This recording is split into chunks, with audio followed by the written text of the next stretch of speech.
আমি টিটুর বিছানায় বসে মানে একটু লেখালেখি করছি আর কি। হ্যাঁ, তো মানে খাতাপত্র তো লেখালেখি করছি, আর টিটু ওইদিকে নিচে বসে একটা, আচ্ছা এখন দেখি ঘুমিয়ে পড়েছে, দাঁড়াও। ওই যে দেখছো একটা প্লাস্টিকের ব্যাগ, মানে ফ্যানের হাওয়াতে ওইটা ওইদিকে চলে গেছে, তা নইলে এতক্ষণ ধরে প্রায় আধা ঘন্টা ধরে ওই প্লাস্টিকের ব্যাগটা নিজের মুখে নিয়ে বসেছিল,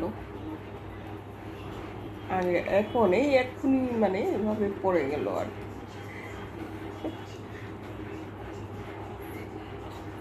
আজকে ভোটের দিন, আজকে ভোট দিয়ে এলুম। কদিন আগে দীপক ভোরার একটা মিটিংয়ে গিয়েছিলাম, ছবিটা দিলাম। তো এই দেখেন, দিল্লিতে এমনিতেই বরাবরই শান্তিপূর্ণ ভোটিং হয়, কোনো গন্ডগোল হয় না, কিছু হয় না। তো এই যে আমি ভুল করে মোবাইল নিয়ে গেছিলাম সাথে, সেই জন্য আমাকে বাইরে দাঁড়িয়ে থাকতে হলো।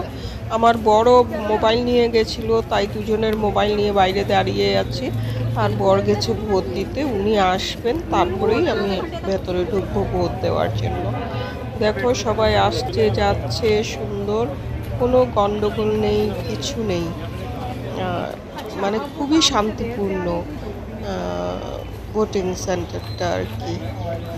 লোকে আসছে, ভোট দিয়ে চলে যাচ্ছে। আর বিকেল 7টা অবধি 54% ভোটিং ছিল, হয়তো গরমের জন্য পার্সেন্টেজটা কম, আমার মনে হচ্ছে কম, আমি জানি না। বিকেলে যে চলে এসেছেন, টাটা, আবার দেখা হবে, বাই।